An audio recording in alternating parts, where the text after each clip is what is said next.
देखिएगा, last class में हम लोग देखे थे, ठीक है कि नहीं, फिजिकल क्वांटिटी क्या होता है।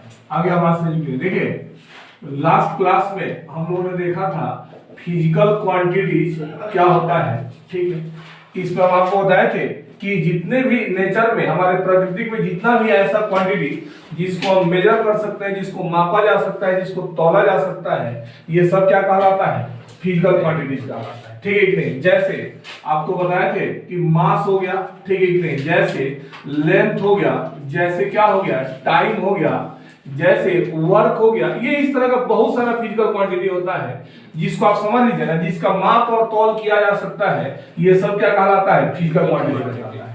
तो इसके बाद से ये काफी था, ये मतलब इसको हम काउंट नहीं कर सकते थे, तो इसलिए पढ़ाई को इजी करने के लिए, ठीक है कि नहीं, आगे चल करके फिजिकल क्वांटिटी को हमने क्या करा, पीक्यू जिसको शॉर्ट में लिखते हैं, 3 ग्रुप में बांट दिया। ऐसे मेनली ये 2 ही ग्रुप में होता है, एक स्केलर होता है, ठीक है कि नहीं, एक वेक्टर होता है।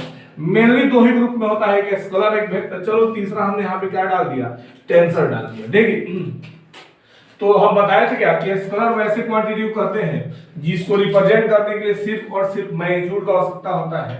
वेक्टर वैसे क्वांटिटी कहते हैं जिसको रिप्रेजेंट करने के लिए मैग्नीट्यूड, डायरेक्शन तथा लॉ ऑफ वेक्टर अलजेब्रा को फॉलो करना चाहिए, ठीक है।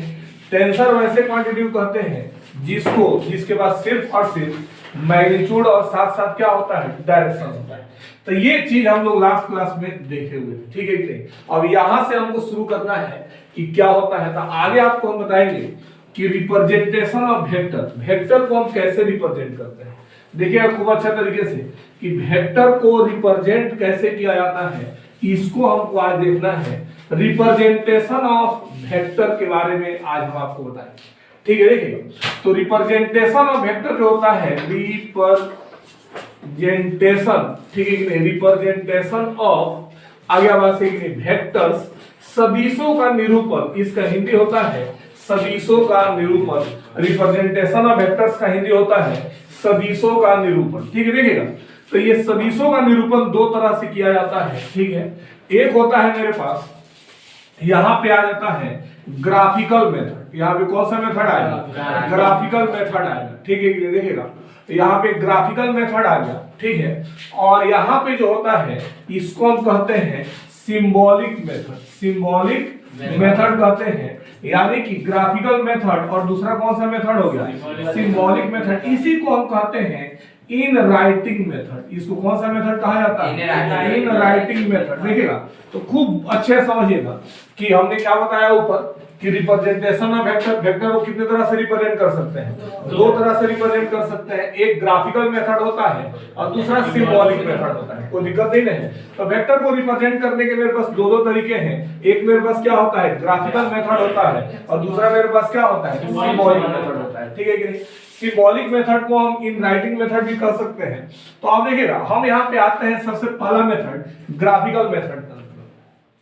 ग्राफिकल मेथड में वेक्टर को कैसे रिप्रेजेंट किया जाता है, तो देखिए ग्राफिकल मेथड में वेक्टर को हम रिप्रेजेंट करते हैं एरो साइन द्वारा। किसके द्वारा रिप्रेजेंट करते हैं, एरो साइन, तीर के चिन्ह के द्वारा सूचित किया जाता है। तीर के चिन्ह के द्वारा प्रदर्शित करते हैं ग्राफिकल मेथड में वेक्टर को। अब ये जो इसका जो ये फ्रंट पर पार्ट होता है, जो आगे वाला पार्ट जो होता है, ये फ्रंट पार्ट जो होता है, दिस इज कॉल्ड हेड। इसी को हम क्या कहते हैं, हेड कहते हैं। फ्रंट पार्ट को क्या कह दिया हमने, हेड कह दिया। और जो रेयर पार्ट जो होता है, रेयर इंड जो होता है, पीछे वाला जो इंड होता है, इसको हमने क्या कह दिया, टेल कह दिया। आगे आवाज सही नहीं। तो एक चीज तो हमको याद रखना पड़ेगा कि ग्राफिकल मेथड में वेक्टर को कैसे रिप्रेजेंट करते हैं, एरो साइन के द्वारा रिप्रेजेंट करते हैं। और इसका जो फ्रंट इंड होता है, यानी कि जो सामने वाला हिस्सा होता है, यह हेड कहलाता है। जो रेयर इंड जो होता है, जो नीचे वाला हिस्सा होता है, यह टेल कहलाता है। समझ में आ गया, कोई दिक्कत किसी तरह से कोई परेशानी नहीं है कि सामने वाले हिस्से को क्या कह दिया हमने, हेड कह दिया, और नीचे वाले यानी कि पीछे वाले हिस्से को हमने क्या कह दिया, टेल कह दिया। अब देखिएगा हमसे पूछ रहा है कहीं भी कोई आदमी ग्राफिकल मेथड में वेक्टर को कैसे रिप्रेजेंट करते हैं, तो ग्राफिकल मेथड में वेक्टर को कैसे रिप्रेजेंट करेंगे, एरो साइन के द्वारा। किसके द्वारा रिप्रेजेंट करेंगे, एरो साइन के द्वारा रिप्रेजेंट करेंगे। फ्रंट इंड को हम हेड कहते हैं और रेयर इंड को हम क्या कहते हैं, टेल कहते हैं।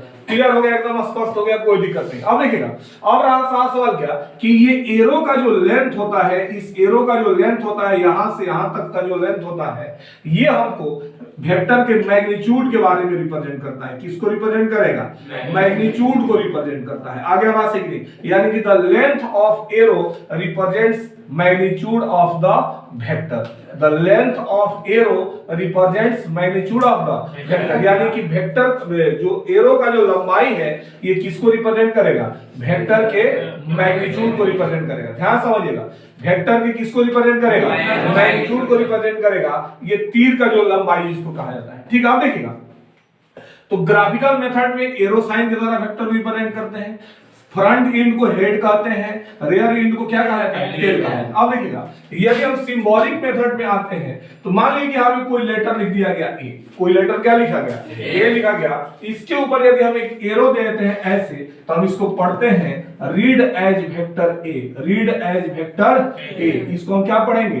Read as vector A. देखिएगा, नीचे हम फिर से आते हैं, मान लीजिए यहाँ पे कोई लेटर है बी और इसके ऊपर हमने एक एरो दे दिया इस तरह से, तो इसको फिर से क्या पढ़ेंगे? Read as vector B. यदि कोई लेटर है यहाँ पे सी और इसके ऊपर हमने एरो दे दिया, तो हमने इसको क्या पढ़ना है? Read as vector C. यदि कोई एरो है, यहाँ पे कोई लेटर है डी और इसके ऊपर हमने एरो दे दिया, तो हमने क्या पढ़ना है? इसको रीड एज वेक्टर डी। देखिएगा, इसका मतलब क्या हुआ कि किसी भी लेटर के ऊपर यदि एक एरो साइन लगा देते हैं तो क्या हो जाएगा? वेक्टर हो जाएगा। ठीक है कि नहीं? एक तो ये वाला मेथड, मतलब एक तो इस तरह से हम कर सकते हैं इसको, दूसरा हम बोल्ड फेस में कर सकते हैं। जैसे इस ए को थोड़ा बोल्ड लिख दो, बोल्ड मतलब समझ रहे ना, थोड़ा सा इसको मोटा करके लिख दो, तो बोल्ड फेस में जो ये बोल्ड फेस में जो हो गया, क्या हो गया? बोल्ड फेस के अंतर्गत जो हो गया, तो ये बोल्ड फेस जो हुआ ये आप किसको रिप्रेजेंट करेगा? वेक्टर ए को रिप्रेजेंट करेगा। अब हम इसको ए नहीं पढ़ेंगे, इसको हम क्या पढ़ेंगे? Vector A. आगे आ सीखते हैं, जैसे देखिएगा यहाँ पे सी जो है, यहाँ पे क्या है? सी जो है, इस तरह का जो सी है इसको हम क्या पढ़ेंगे? Vector C. कोई दिक्कत नहीं है। यहाँ पे जैसे डी दिया हुआ है तो थोड़ा सा बोल्ड फेस में यदि आप कर दीजिएगा ये क्या कहलाएगा? Vector C. तो ऐसे हमने इस तरह से हमने सीख लिया कि सिंबॉलिक मेथड में वेक्टर को रिप्रेजेंट कैसे करते हैं। आगे बात सीखनी, और हमने सीख लिया ग्राफिकल मेथड में वेक्टर को रिप्रेजेंट कैसे करते हैं। यहाँ पे आप तीर के चिन्ह के द्वारा रिप्रेजेंट कर सकते हैं, और यहाँ पे आपने क्या करना है? किसी भी लेटर के ऊपर आपको क्या प्लेस कर देना है? एरो प्लेस कर देना है, या फिर इस लेटर को आपने क्या करना है? बोल्ड फेस में लिख देना है। समझ में आ गया कि नहीं आ गया? कोई दिक्कत नहीं है। यदि इस तरह का कहीं कोई सिंबल लिखा हुआ है तो सीधे सीधे वेक्टर को रिप्रेजेंट करता है। वो सीधे सीधे किसको रिप्रेजेंट करता है? वेक्टर को रिप्रेजेंट करता है। तो इस तरह से रिप्रेजेंटेशन ऑफ वेक्टर के कितने तरीके हो गए? दो तरीका हो गया। एक क्या हो गया? ग्राफिकल मेथड, और दूसरा क्या हो गया? Symbolic method. कोई दिक्कत? क्लियर हो गया? सब चीज समझ में आ गया? चीज कोई दिक्कत नहीं है ना? अब देखिएगा, और आसान सवाल क्या, इस ग्राफिकल मेथड पे, सॉरी रिप्रेजेंटेशन ऑफ वेक्टर पे क्वेश्चन किस तरह के आएंगे, ये क्वेश्चन थोड़ा सा हमको देखना है कि रिप्रेजेंटेशन ऑफ वेक्टर के ऊपर क्वेश्चन किस तरह से आता है। तो आपको हम एक दो क्वेश्चन बता रहे हैं और उसके करने का तरीका बता रहे हैं कि इस तरह का क्वेश्चन आए तो हमने कैसे करना है इसको। बस हो गया, और यही पर रिप्रेजेंटेशन ऑफ वेक्टर खत्म हो जाता है। बहुत बड़ा चीज नहीं होता है। ठीक है, अब करने के लिए तो इसको बहुत लंबा भी देख सकते हैं, लेकिन कोई फायदा नहीं, क्वेश्चन होना चाहिए। देखिए, यहाँ पे इसके लिए थोड़ा सा हमको डायरेक्शन सेंस का जानना जरूरी है। हमको क्या जानना जरूरी है? डायरेक्शन सेंस के बारे में देखना जरूरी है। जैसे दिशा का ज्ञान जिसको हम करते हैं, दिशा का ज्ञान, ठीक है, उत्तर, पूर्व, पश्चिम, दक्षिण होता है कि नहीं होता है? ठीक है, इसको हमको देखना जरूरी है। तो यहाँ से देखिएगा, इस साइड में जो डायरेक्शन होता है दिस इज कॉल्ड ईस्ट, ये क्या कहलाता है? ईस्ट कहलाता है। इस साइड में जो डायरेक्शन होता है इसको हम क्या कहते हैं? वेस्ट कहते हैं। जो नीचे वाला जो डायरेक्शन होता है मेरे पास, ये क्या कहलाता है? साउथ कहलाता है। जो ऊपर वाला डायरेक्शन होता है ये क्या कहलाता है? नॉर्थ कहलाता है। ध्यान रखिए, वेक्टर को रिप्रेजेंट करने के लिए डायरेक्शन का बारे में इंफॉर्मेशन आपका होना चाहिए। कई लोगों को ये पता नहीं होता है कि ईस्ट कहाँ है, नॉर्थ कहाँ है, वेस्ट कहाँ है, और वो चले आते हैं वेक्टर को रिप्रेजेंट करने। उनसे होगा ही नहीं, वेक्टर का रिप्रेजेंटेशन। ठीक है कि नहीं होगा? डायरेक्शन के बारे में पता होना चाहिए। देखिएगा, अब इसके ऊपर क्वेश्चन, ये तो समझ में आ गया डायरेक्शन सेंस क्या होता है। क्लियर हो गया डायरेक्शन सेंस क्या होता है? वेक्टर को रिप्रेजेंट करने के कितने तरीके होते हैं? दो तरीका होता है, कौन सा तरीका होता है? एक ग्राफिकल मेथड, दूसरा सिंबॉलिक मेथड होता है, कोई दिक्कत नहीं है। एक ग्राफिकल मेथड होता है, दूसरा क्या होता है? सिंबॉलिक। ग्राफिकल मेथड में हम एरो साइन के द्वारा रिप्रेजेंट करते हैं, और सिंबॉलिक मेथड में किसी भी लेटर के ऊपर एरो रख दें या उसको बोल्ड फेस में लिख दे तो हम हो जाएगा, कोई दिक्कत। अब देखिएगा इसके ऊपर एक दो एग्जांपल हम देख लेते हैं, दो टाइप का क्वेश्चन इसके ऊपर पूछा जाता है, दोनों को हम कर लेते हैं, फिर देखिएगा। जैसे मान लीजिए क्वेश्चन दिया हुआ है, ए बराबर दिया हुआ है वेक्टर 3 मीटर ड्यू ईस्ट। आगे बात सही कि नहीं?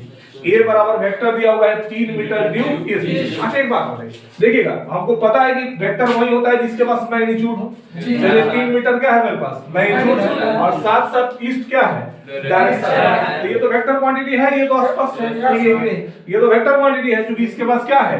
मैग्नीट्यूड भी है और साथ साथ क्या है? डायरेक्शन भी है। तो इसको रिप्रेजेंट करने के लिए हमको क्या करना है? तो हम यहाँ पे आएंगे और यहाँ से यहाँ पे एक ऐसे बना देंगे। हो गया, आंसर हो गया, आंसर हो गया मेरे पास, ठीक है कि नहीं? क्योंकि ये वाला लाइन किसको रिप्रेजेंट करता है? इसको। और यहाँ पे ए लिख देने का मतलब क्या हुआ कि ए वेक्टर है जिसका मैग्नीट्यूड कितना है? 3 मीटर, और डायरेक्शन क्या है? ये तो यहाँ से पता चल गया, ठीक है। देखिए एक और एग्जांपल हम क्लियर कर लेते हैं। जैसे बी मेरे पास दिया हुआ है 2 मीटर ड्यू नॉर्थ। 2 मीटर कौन सी दिया हुआ है?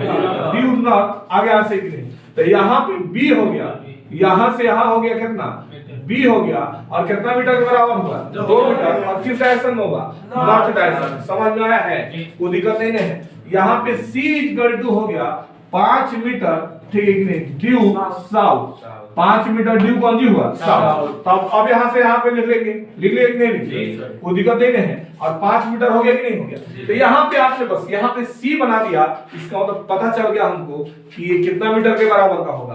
5 मीटर के बराबर। और डायरेक्शन तो यहाँ से पता चल रहा है हमको, डायरेक्शन हमको पता चल रहा है। तो एक टाइप का क्वेश्चन जो है ऐसा वाला क्वेश्चन होता है, नॉर्मल वाला क्वेश्चन होता है, आराम से इसको हम रिप्रेजेंट कर सकते हैं, इसमें कहीं कोई ज्यादा परेशानी वाली बात नहीं है, आराम से कर सकते हैं ऐसा क्वेश्चन को रिप्रेजेंट। हाँ, दूसरा वाला क्वेश्चन में थोड़ा सा दिक्कत होगा, बट उसका भी एक ट्रिक बता देंगे, बड़ी आसानी से हो जाएगा। देखिएगा एक और टाइप इसका होता है, दूसरा वाला जो टाइप होता है इसको थोड़ा सा समझते हैं। एक टाइप तो समझ में आ गया आपको, किस तरह से होगा, ठीक है। डायरेक्शन सेंस का होना बहुत जरूरी है, डायरेक्शन सेंस यदि आपके पास नहीं है तो फिर दिक्कत होगा, समझ में आएगा। देखिएगा दूसरा वाला एक टाइप होता है मेरे पास, दूसरा वाला टाइप के बारे में देखते हैं। जैसे दिया हुआ है रिप्रेजेंट, क्या दिया हुआ है? रिप्रेजेंट वेक्टर ए बराबर 5 मीटर, ठीक है। देखिएगा वेक्टर ए बराबर 5 metre at 45 degree due north of east. Due कौन सी दिया हुआ है? North of east. अब यहाँ पे थोड़ा सा परेशानी है, थोड़ा सा पहले से परेशानी हो गई, थोड़ा सा परेशानी हो, बहुत ज्यादा नहीं हुआ, तो खैर कोई बात नहीं, इसको भी हम करके दिखा देंगे आपको। देखिएगा सबसे पहले आपको क्या करना है? आपको डायरेक्शन सेंस बना लेना है। सबसे पहले क्या करना है? डायरेक्शन सेंस बना लेना है। यहाँ ईस्ट हो गया और यहाँ पे क्या हो गया? नॉर्थ हो गया, ठीक है कि नहीं? और इधर में क्या हो गया? वेस्ट हो गया, और इधर में क्या हो गया? साउथ हो गया, ठीक है कि नहीं? देखिएगा यहाँ पे क्या लिखा हुआ है? 5 मीटर, कहां से कहां तक? ये तो कंफर्म है कि जहां भी होगा इसी के बीच में होगा, नॉर्थ ऑफ ईस्ट के बीच में।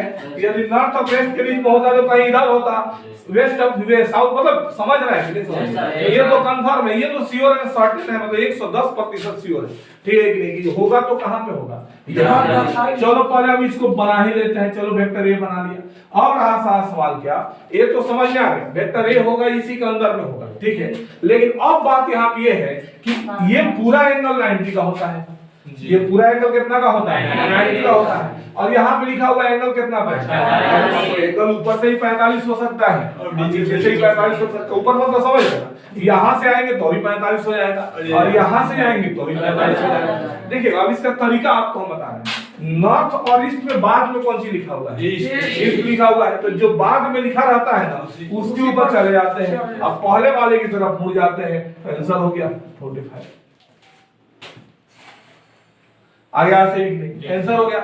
जो बाद में लिखा होगा, फिर से समझिएगा, जो बाद में इसमें कौन सी लिखा हुआ है? ईस्ट लिखा हुआ है, तो ईस्ट के ऊपर बैठ जाएंगे, ठीक है कि नहीं? और किधर की ओर चल देंगे? पहले वाले की तरफ। पहले वाले नॉर्थ की मत करिए, अब यहाँ पहले वाले की तरफ चिपका है। जरूरी थोड़ी कि पहला वाला हमेशा नॉर्थ होगा, आगे बात जरूरी थोड़ी कि पहला वाला हमेशा क्या होगा? नॉर्थ। जैसे इसी क्वेश्चन को थोड़ा सा चेंज कर दें, सेम क्वेश्चन को दूसरा नंबर में लेते हैं। चलो बी मेरे पास कोई वेक्टर है, चलो 3 मीटर का है, ड्यू 60 डिग्री, ड्यू कौन सा degree? 60 degree east of south, east of कौन सी लिखा हुआ है, साउथ। अब देखिएगा तो यहाँ तो गड़बड़ हो गया, यहाँ तो अभी हम क्या कर रहे थे कि हम नॉर्थ की तरफ चल देंगे तो यहाँ नॉर्थ की तरफ चल देंगे। अच्छा एक बात बताइए, ये कहाँ से कहाँ के बीच में होगा, ये यहाँ तो होगा कि नहीं होगा, ये तो कंफर्म है कि यहाँ पे होगा, ये तो श्योर है, ये तो श्योर है। चलो हम यहाँ पे पहले बना लेते हैं, चलो ठीक है पहले हम यहाँ पे बना लेते हैं, आगे आते हैं। अब एंगल चेक कर लेंगे हम, देखिएगा तो अब बताइए ईस्ट और साउथ में बाद में कौन सी लिखा हुआ है, तो साउथ से चले जाइए और ईस्ट की तरफ की पहले वाले की तरफ, पहले वाले की तरफ मुड़ जाइए और यहाँ पे एंगल कितना लिख दीजिए। आंसर हो गया कि नहीं, आया समझ में, कोई दिक्कत नहीं है, आसान है, कोई दिक्कत। तो इसी तरह से ये दो क्वेश्चन, ये दो टाइप के क्वेश्चन आते हैं मेरे पास। रिप्रेजेंटेशन ऑफ वेक्टर से दो तरह का क्वेश्चन आता है, चाहे आप मैथ का वेक्टर पढ़िए चाहे फिजिक्स का वेक्टर पढ़िए, दोनों में क्वेश्चन यही होता है, ठीक है। जाकर के किताब उलाटिए देख लीजिएगा उसमें, ठीक है कि नहीं, दोनों में क्वेश्चन इसी तरह का होता है। तो एक ये वाला क्वेश्चन हो गया जिसका हमने ट्रिक ही बता दिया कि सेकंड वाले पे बैठना और पहले वाले की तरफ चल जाना, जो हम देख लेंगे दोनों में कि बाद में कौन सी लिखा हुआ है। दोनों में हमको ये चेक करना है कि बाद में कौन सी लिखा हुआ है, यहाँ भी ये चेक करना है बाद में कौन सी लिखा हुआ है। बाद में यानी कि सेकंड वाले पे बैठना है और पहले वाले की तरफ चल जाना। क्लियर हो रहा है सब, बोलिए ना, कोई दिक्कत नहीं है, क्लियर हो गया तो ठीक है। इसको हम कहते हैं रिप्रेजेंटेशन ऑफ वेक्टर, यही क्या कहलाता है मेरे पास, रिप्रेजेंटेशन ऑफ वेक्टर, ठीक है।